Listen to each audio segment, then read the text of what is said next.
The room was so quiet, I could hear the hum of the air vents.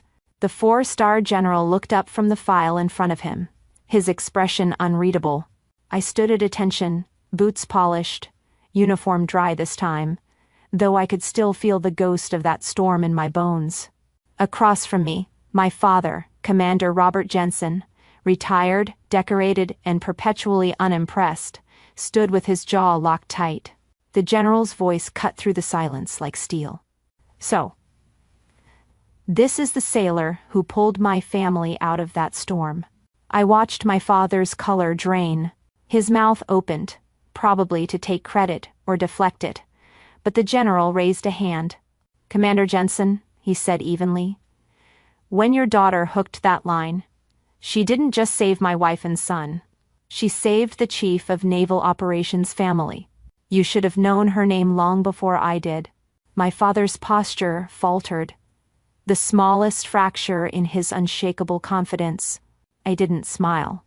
I didn't need to. 2 weeks earlier, I'd been nothing more than a shadow in his world. I remember the rain, sheets of it slashing sideways across the windshield. I'd just finished a 14-hour supply shift at Norfolk Base. My back ached, and my eyes burned. But I'd learned long ago that exhaustion wasn't an excuse. On the highway shoulder, I saw the flicker of hazard lights, an SUV tilted in mud, tires spinning uselessly. I slowed down, instincts kicking in before thought could. I pulled over, boots sinking in the muck. A tall man waved me down, his voice barking through the storm. "You Navy folks always take your time. Hook us up and make it quick. My son's freezing in there." His tone had the sharp, practiced edge of authority. Familiar.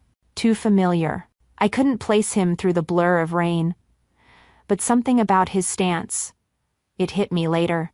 "Sir," I shouted back, trying to keep it professional, "I'll need to secure the rear axle before I—" "Just do it," he snapped. I bit down on the urge to answer. Years in uniform teach you to swallow pride for the sake of order, but that night, it wasn't the duty that kept me quiet. It was the understanding that some people never really see you. They just see the rank they think you don't deserve. I crouched low, hands trembling from cold as I latched the winch. The rain stung my face, mixing with the grit on my skin. Every muscle burned, but the line held. Slowly the SUV jerked free, sliding back onto solid ground. He didn't thank me. Not really. He stepped out, straightening his coat like he'd supervised the whole thing. "What's your name, sailor?" "Might put in a word." "Petty Officer Lila Jensen, sir." His head snapped up, eyes narrowing. "Jensen? No relation to Commander Robert Jensen?" I hesitated, then nodded. "He's my father." A flicker of something, pity maybe, crossed his face. Then came the smirk. "Didn't know the commander's kid was stuck pushing cargo." That word, stuck, landed heavier than the rain. He gave a little laugh, the kind that assumes your life is a detour, not a destination. I watched the SUV drive off, taillights disappearing into the storm. He thought it was just another joke at my expense. He had no idea he'd just dismissed me in front of the one man who read my classified supply chain reports. To understand what happened next, you have to understand the two lives I was living. My father, Commander Robert Jensen, a man who still lived like the Navy never ended, ran family gatherings like tactical briefings. Every meal had an order of rank. Ryan, my older brother, always went first. He ran a defense consulting firm, and to my father, that made him the real officer in the family. My mother, Ellen, a gentle woman who'd long learned to keep the peace, always smoothed things over. "You know how your father is," she'd whisper, like it was a weather pattern, not a choice. I was the afterthought. The good girl who didn't cause trouble, didn't complain, didn't need praise. My father would pass the steak platter to Ryan first, pour his glass of bourbon with a grin, and say, "Now there's a man who knows command." Then his eyes would flick to me. "Lila's doing her logistics thing, right? Boxes and barcodes?" Ryan would laugh. "Paperwork in uniform. and my father would nod approvingly. At least she's serving somehow. I'd smile, because that's what I was trained to do. But every time he said those words, I could feel the same dull sting in my chest. Not anger, not even surprise, just the heavy confirmation of what I already knew. To them, I was a placeholder in uniform, someone who'd chosen the path of least resistance. It's strange how people can rewrite your story right in front of you, and somehow, you let them. Maybe it's easier that way, pretending not to notice. But every time my father looked past me, every time Ryan's achievements filled the room, I kept a quiet record. I didn't plan to use it. Not yet. While they saw me as a glorified clerk, my actual world existed behind doors they'd never be cleared to enter. In a SCIF, what we called a sensitive compartmented information facility, the air always hummed with tension and electricity. My badge unlocked rooms lined with satellite feeds and encrypted channels. On any given day, I coordinated millions of dollars in aid. Medical kits, fuel, convoys, food pallets, into disaster zones most civilians couldn't pronounce. That night, I was deep in the Pacific logistics stream. Operation Black Tide had gone sideways. Storms, comm failures, 2 missing transport teams. My terminal flashed red warnings across the grid. Alpha protocol override confirmed, I said quietly, my fingers moving faster than thought. Reroute all MRE pallets through Guam, Air Wing Bravo. Prioritize 4-2 convoy first. Lieutenant Marcus Hale, everyone called him Hawk, looked up from his screen, eyes narrowing. You caught the drift? I nodded. Thermal signatures don't match the planned drop zone. If we follow original coordinates, we'll lose both airlifts. He let out a low whistle. You just saved 2 transport teams. I didn't look up, just finalized the override and hit send. They never see the hands that keep the lifeline open. It wasn't bitterness, just truth. The people at the top made speeches. People like me made sure the food, medicine, and gear actually arrived. And that meant the difference between a mission success and a casualty report. But none of that would make sense at the next family dinner. They didn't speak the language of logistics, or clearance levels, or chain of command urgency. My father's world was made of medals, not metrics. He valued visible authority, the kind you could salute. When he once visited the base, he'd stood beside me in the hangar, surveying the massive cargo planes. A few sailors saluted as they passed, but he didn't notice. Impressive, huh? I'd said quietly. He'd smiled, almost indulgently. Sure is. You ever think of moving into something real? Maybe officer track? Dad, I said carefully. I oversee the East Coast supply chain coordination. I already manage officers. He chuckled, like it was a cute misunderstanding. Right. But it's all admin, isn't it? Still, important work. Then he turned to my CO, shaking his hand. My daughter's a supply clerk here. Keeping everyone fed. A supply clerk. That word stuck to me for days. I replayed it every time I signed a classified clearance form or coordinated an emergency deployment. The same mouth that once lectured me about precision in terminology had reduced my job, my life's work, to paperwork. Hawk caught me after one of those shifts. You've been off lately, he said. Something happen? I shrugged, trying to sound light. Family came to visit. He grinned. Ah, that explains it. He leaned back in his chair. You know, you run half the East Coast operations. Let them underestimate you. It makes your wins cleaner. I smiled, but my throat tightened. Because he didn't know how deep that underestimation ran. It wasn't just about work. It was about being seen as small, even when you'd earned the right to stand tall. I'd spent my whole life earning validation in systems designed to overlook people like me.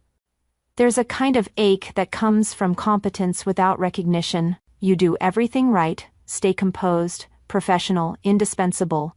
And still, When the spotlight turns, it lands elsewhere. I used to think it didn't matter, that results were enough. But there's something corrosive about invisibility. It eats at your sense of worth until you start to believe them. I'd stand in those family gatherings, Ryan laughing, my father beaming, and wonder what it would take for them to see me. Not as the quiet one, the responsible one, the one who helps out, but as the woman whose decisions literally moved fleets. The woman whose clearance level outranked the people they idolized. For years, I tried to speak their emotional language, to find the right words, the right tone, the right moment to bridge the distance. But the truth was simpler and colder. They only respected one thing: rank. So I stopped trying to earn their understanding, and I decided I'd show them what real authority looked like. Mine. When I learned who I had rescued that night, the irony almost made me laugh. The family I'd pulled out of that storm hadn't been random. One of them was Admiral Jonathan Rourke's brother, the same admiral whose operations I quietly supported from the shadows of my logistics terminal. It wasn't just a coincidence. It was alignment. Fate, or maybe something colder, had finally handed me leverage. A few days later, Hawk stopped by my workstation, his voice low. "Commands requesting the name of the sailor who executed the storm assist," he said, sliding a file across the table. "That's you." I stared at the words for a moment, letting the weight of them settle. For once, the system that overlooked me had noticed, not because of a family name, not because someone vouched for me, but because the numbers, the reports, and the outcomes all pointed to one conclusion: I had done something worth recognition. Still, I didn't rush. Recognition alone wasn't what I wanted. What I wanted was truth. Undeniable, documented, procedural truth. So I filed everything properly, every form numbered and stamped. NAVC Form 77A, Commendation Consideration, Supporting Documentation, Storm Coordinates, Convoy Timeline, Rescue Confirmation. No emotion, no narrative, just facts the Navy couldn't ignore.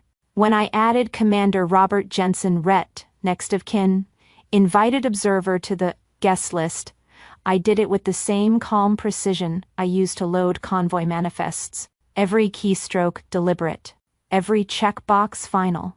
It wasn't revenge, it was correction, the kind that came through systems, not shouting, through procedure, not protest.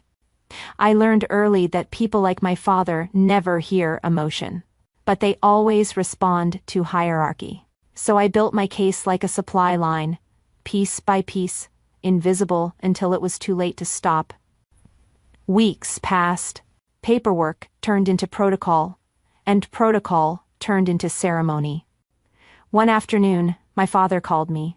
His voice held that smug, commanding tone I'd grown up under. "Looks like your base wants me to oversee some logistics briefing," he said. "Probably want my input." I could almost see him polishing his old medals for the occasion, rehearsing how he'd insert himself into whatever moment he thought was his. I kept my voice steady. "Of course, Dad. You should definitely come." He laughed, completely unaware of the irony. "Don't worry. I'll make sure they know whose kid you are." When the call ended, I stared at my reflection in the monitor's black glass. For years, that sentence, "whose kid you are," had defined me. But now, it was just a line waiting to be rewritten. The invitations were sent through official channels. The RSVPs came back, dripping with pride. They had no idea they were entering my world by my invitation to witness my authority. The hall gleamed like glass, and brass had made a pact with light. Every inch of the Admiral's hall shimmered with ceremony. Metals catching the glow, uniforms pressed sharp enough to cut. I could feel the weight of the moment in my shoulders, though I kept my breathing calm even. This wasn't nerves. It was inevitability. My father, Commander Robert Jensen, retired but forever on duty, walked ahead of me, chest puffed out, his hand resting lightly on my mother's arm. Probably some supply chain commendation, he muttered. I'll make sure she doesn't get nervous. I wanted to laugh. I really did. But I just followed, eyes forward, like a soldier marching toward an objective only she truly understood. Around us, rows of officers filled the seats, conversations dropping to murmurs as the ceremony began. The hum of respect was different here, not for reputation or family name, but for earned rank. Admiral Jonathan Rourke took the podium, his voice steady, resonant. 2 weeks ago, he began, during the Atlantic storm, one of our convoys encountered a family vehicle stranded off Highway 58. His words pulled a ripple of recognition through the crowd, small whispers, shifting postures. That family, he continued, pausing just long enough for the silence to sharpen, was my own. My father straightened beside my mother, lips twitching with polite curiosity. He had no idea. The sailor responsible for their rescue, Admiral Rourke went on, performed, under zero visibility, active lightning, and at risk of hypothermia. She acted without orders, guided by instinct and discipline, the hallmarks of leadership. My father nodded faintly, almost approvingly, as if he already knew who the officer must be. Someone high up, someone decorated. Definitely not his daughter who moved boxes. Then the Admiral said it. Petty Officer Lila Jensen, United States Navy, please step forward. The air shifted. My mother's head turned toward me first, confusion flickering into something close to disbelief. My father's smile froze, the kind of half-grin people wear when they think they must have misheard. I stepped forward, every click of my boots echoing like a drumbeat in the silence. For once, every eye in that room was on me, not because of who my father was, but because of what I'd done. Admiral Rourke met me at the podium.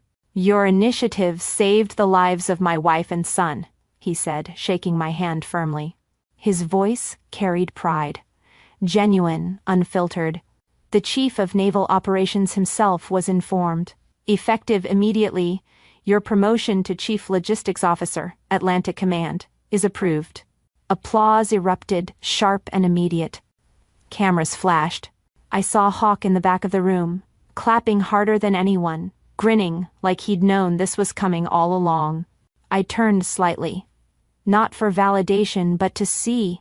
My father sat motionless, his hand gripping his knee, his mouth parted, just enough to reveal the shock that had finally cracked through his composure. He looked smaller somehow, like the weight of his own rank, his own pride, had suddenly turned against him. Then Admiral Rourke looked straight at him. Commander Jensen, he said with the gentle authority only men of true rank can command, you should be proud. Your daughter outranks every one of my junior officers in logistical command authority. It was the kindest possible way to twist the knife, and it landed perfectly. My father blinked, his eyes darting between me and the Admiral. He stood, not out of pride, but instinct. Decades of service had hardwired obedience to rank, and in that moment, the hierarchy had changed. He straightened his spine and saluted me. I didn't return it right away. I let the silence sit. Let it breathe, let it sting. Every unacknowledged success, every dinner table dismissal, every boxes and barcodes joke I'd endured condensed into that single heartbeat of stillness. Then, slowly, I lifted my hand and returned the salute. My mother wiped her eyes. My father's stayed fixed on the ground, his hand trembling slightly as he lowered it. I didn't see arrogance in his face anymore. I saw realization, raw and unguarded. The Admiral moved to close the ceremony, but I barely heard him. My pulse was steady, my mind calm. This wasn't vindication in the way most people imagined it. There was no gloating, no satisfaction in his humiliation. It was quieter than that, colder, cleaner. For years, he'd measured worth in rank. He'd spoken about discipline and respect, as if they were currencies he alone could distribute. But here, under the same flag that had raised him, those same values had turned on him, not out of cruelty, but truth. Because the truth was simple, I had lived by his rules. I'd just done it better. After the applause faded, I stood beside Admiral Rourke for a photo. He leaned toward me slightly and said, almost under his breath, "You handled that with grace, Chief." I smiled faintly. "Sir, logistics teaches you patience."